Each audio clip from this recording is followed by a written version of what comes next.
నిన్న ఇషాన్ కిషన్‌కి జేసన్ అన్సారీ ఏమైనా అవమానం చేశాడా అంటే అవును అంటున్నారు. ఎందుకంటే నిన్న ఇది ఒక సరదాగా తీసుకున్నారు అందరూ.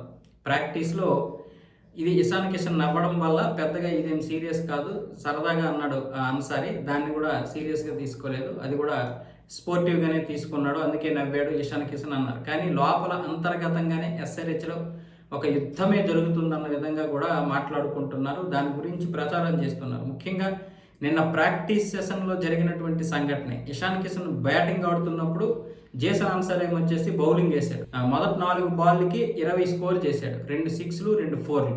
దాంతో అన్సారీ ఫుల్ టాస్ వేసి మనోడిని బాల్‌తో కొట్టేశాడు. అదేమొచ్చేసి బౌండరీకి పంపించే నేపథ్యంలో క్యాచ్ అవుట్ అయిపోయాడు.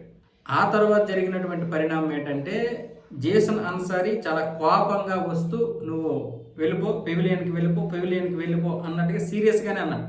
ఇటువైపు ఏమొచ్చేసి జేసన్ కిషన్ నవ్వేశాడు. ప్రస్తుతానికి ప్యాట్ కమిన్స్ ఇక్కడ ఉన్నాడు కదా, సారీ, ఎస్ఆర్హెచ్‌లో ప్యాట్ కమిన్స్ కెప్టెన్‌గా ఉండాలి. కాకపోతే గాయం కారణంగా రాలేదు.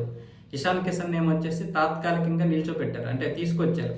అంటే అభిషేక్ శర్మ మీద ఎటువంటి ఒత్తిడి ఉండకూడదనే ఉద్దేశంతో ఈ ఇషాన్ కిషన్ తీసుకొచ్చి ఇక్కడ కెప్టెన్గా పెట్టారు. పైగా మనోడికి అక్కడ ఒక మ్యాచ్ కెప్టెన్సీలో గెలిపించాడు లోకల్గా జార్ఖండ్.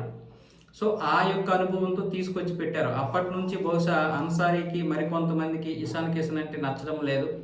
వాడు కెప్టెన్ ఏంటి అంటూ చాలామంది ఈ విధంగా అతని మీద అక్కసు కూడా వెళ్ళకొక్కుతున్నారు అన్న విషయాలు అయితే బయటకు వస్తున్నాయి.